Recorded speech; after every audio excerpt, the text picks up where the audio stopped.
Assalamualaikum warahmatullahi wabarakatuh. Salam sejahtera untuk kita semua. Perkenalkan, nama saya Alinia Indang, NIM 24601036, Prodi Manajemen Fakultas Ekonomi dan Bisnis Universitas Indonesia Timur. Pada kesempatan kali ini saya akan mempresentasikan materi yang berjudul Mengelola Usaha UMKM. Materi ini membahas bagaimana cara mengelola sebuah usaha mikro, kecil dan menengah atau UMKM secara baik melalui manajemen produksi, pemasaran, keuangan, pencatatan keuangan, hingga penentuan harga jual agar usaha mampu berkembang dan memiliki daya saing. Semoga presentasi ini dapat membawa wawasan kita untuk semua. Baik, langsung saja kita masuk dalam pembahasan tentang pengelolaan usaha UMKM. Materi ini disusun sebagai tugas mata kuliah mengenai pengelolaan usaha UMKM. Fokus pembahasan bukan hanya bagaimana membuka usaha, tetapi bagaimana mengelola usaha agar mampu bertahan, berkembang, dan memperoleh keuntungan secara berkelanjutan. Slide yang kedua, pada materi ini terdapat 6 pokok pembahasan. Yang pertama, pendahuluan, kedua, manajemen produksi, ketiga, manajemen pemasaran, keempat, manajemen keuangan, kelima, pencatatan keuangan, dan yang terakhir, penentuan harga jual. Semua materi ini saling berkaitan karena keberhasilan UMKM tidak hanya ditentukan oleh produk yang bagus, tetapi juga oleh pengelolaan usaha yang baik. Baik, langsung saja kita masuk dalam pembahasan yang pertama, pengertian UMKM. UMKM merupakan singkatan dari usaha mikro, kecil, dan menengah. Menurut Undang-Undang Nomor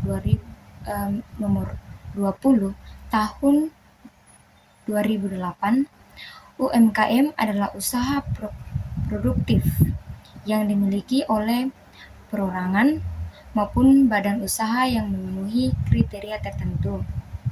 UMKM menjadi tulang punggung perekonomian Indonesia karena jumlahnya lebih dari 64 juta unit dan mampu menyerap sekitar 97% tenaga kerja nasional. Selain menciptakan lapangan pekerjaan, UMKM juga meningkatkan pendapatan masyarakat dan mendorong pertumbuhan ekonomi nasional. Kedua, pentingnya manajemen. Manajemen merupakan proses perencanaan, pengorganisasian, pelaksanaan, dan pengendalian usaha. Mengapa manajemen itu penting? Karena dengan manajemen yang baik, penggunaan sumber daya menjadi lebih efisien, usaha dapat berkembang, daya saing meningkat, lebih mudah memperoleh modal dari bank, serta menjadi keberlangsungan usaha dalam jangka panjang. Tanpa manajemen yang baik, usaha berisiko mengalami kerugian bahkan gulung tikar. Yang ketiga, tantangan UMKM.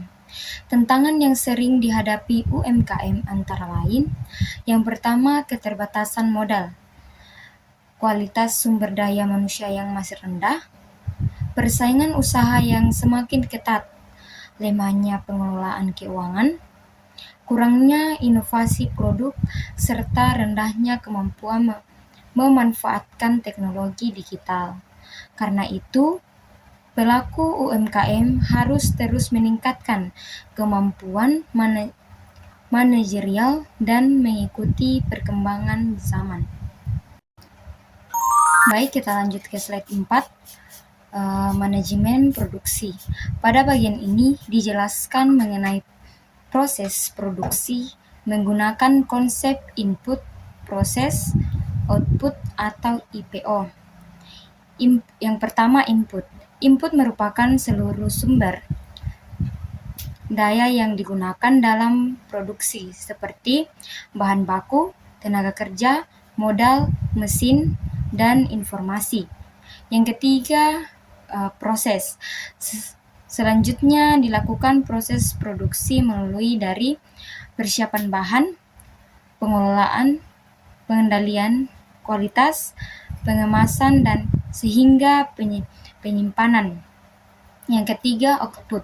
Hasil akhirnya berupa produk berkualitas, nilai tambah, kepuasan pelanggan, keuntungan usaha, serta data evaluasi. Selain itu, kualitas produk harus dijaga melalui pengendalian mutu. UMKM juga dianjurkan memiliki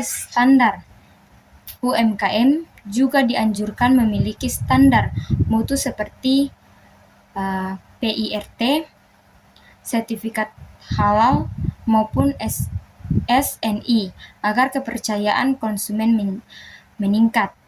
Untuk meningkatkan efisiensi dapat diterapkan konsep 5S, yaitu seiri atau ringkasan, sentor atau rapi, seiso atau resik, seikestu atau rawat, dan sitsup atau rajin.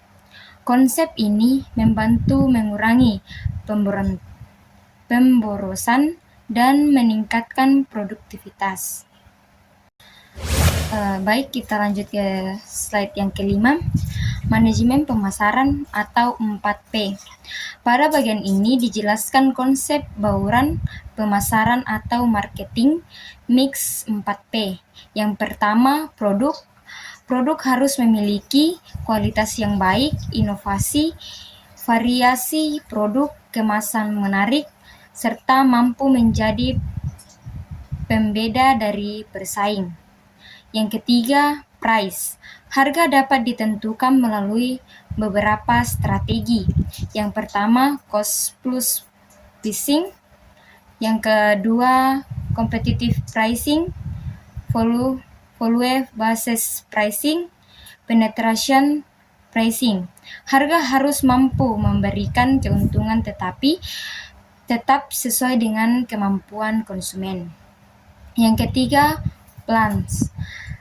Saluran distribusi dapat dilakukan melalui toko, pasar, distributor, minimarket, marketplace seperti Shopee dan Tokopedia, serta jasa pengiriman. Yang keempat, promotion. Promosi dilakukan secara offline maupun online. Contohnya, offline, promosi dari mulut ke mulut, brosur, dan bazar. Online, Instagram, Facebook, TikTok, YouTube, konten kreator, iklan digital, dan influencer. Keempat unsur tersebut harus saling mendukung agar pemasaran menjadi efektif. Baik, kita lanjut ke slide yang keenam, manajemen keuangan. Manajemen keuangan membahas bagaimana mengelola uang dalam usaha. Yang pertama, arus kas masuk. Arus kas masuk berasal dari penjualan, pembayaran piutang, modal pemilik, serta pinjaman. Yang kedua, arus kas keluar. Arus kas keluar digunakan untuk membeli bahan baku, membayar gaji, membayar listrik, membayar sewa, pajak, dan cicilan. Hal penting yang harus dilakukan adalah memisahkan keuangan usaha dan keuangan pribadi. Caranya, memiliki rekening usaha sendiri, memberikan gaji kepada pemilik, mencatat seluruh transaksi usaha, serta membuat laporan keuangan secara berskala. Modal usaha dapat berasal dari modal sendiri, koperasi, bank, KUR, maupun investor. Perlu diingat bahwa usaha bisa bangkrut bukan karena tidak memperoleh keuntungan, tetapi karena kehabisan uang tunai atau arus kas yang buruk. Slide yang ke-7, pencatatan keuangan. Pembukuan sangat penting bagi UMKM. Manfaatnya antara lain, mengetahui kondisi keuangan, memantau pemasukan dengan pengeluaran, mempermudah perhitungan pajak, serta menjadi syarat pengajuan kredit. Pencatatan dapat dilakukan menggunakan aplikasi serta buku warung atau buku kas. Buku kas harian. Isi buku kas meliputi tanggal, keterangan, pemasukan, pengeluaran, dan saldo. Pencatatan harus dilakukan setiap hari. Laporan laba rugi, urutannya pendapatan, dikurangi harga pokok penjualan, sama dengan laba kotor, dikurangi biaya operasional, sama dengan laba bersih. Kesalahan yang sering dilakukan UMKM adalah tidak mencatat transaksi, mencampur uang usaha dengan uang pribadi, tidak menyimpan nota, dan tidak melakukan backup data. Baik, kita lanjut ke slide yang ke-8, penentuan harga jual. Sebelum menentukan harga jual, pelaku usaha harus menghitung seluruh biaya.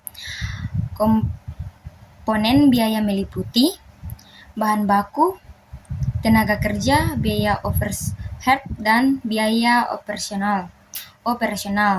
Kemudian ditambahkan margin keuntungan hingga diperoleh harga jual.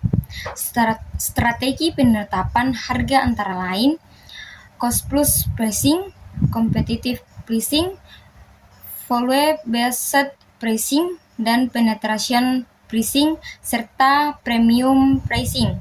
Dengan strategi yang tepat, harga akan mampu bersaing sekaligus memberikan keuntungan bagi usaha. Baik, yang slide yang ke-9 itu tentang soal esai. Pada slide ini terdapat 5 soal studi kasus. Kelima soal tersebut bertujuan menguji pemahaman mahasiswa mengenai manajemen keuangan, penentuan harga jual, strategi pemasaran, efisiensi produksi, serta sistem pencatatan keuangan UMKM. Artinya, mahasiswa tidak hanya memahami teori tetapi juga mampu menerapkannya dalam penyelesaian masalah nyata yang sering dihadapi perilaku UMKM. Baik, kita lanjut ke slide yang ke-10, kesimpulan. Berdasarkan materi yang telah dipaparkan, dapat disimpulkan bahwa keberhasilan UMKM tidak hanya ditentukan oleh produk yang dijual, tetapi juga oleh kemampuan perilaku usaha dalam mengelola usahanya. Ada 5 aspek utama yang harus diperhatikan, yaitu manajemen produksi agar menghasilkan produk berkualitas, pemasaran melalui strategi 4P, pengelolaan keuangan yang baik, pencatatan keuangan yang tertib, dan penentuan harga jual yang tepat.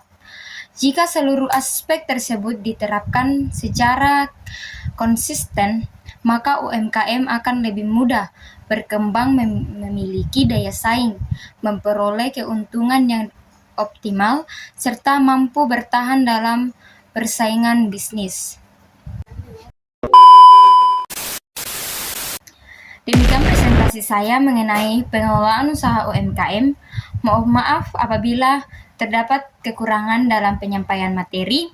Terima kasih atas perhatian. Assalamualaikum warahmatullahi wabarakatuh. Salam sejahtera untuk kita semua.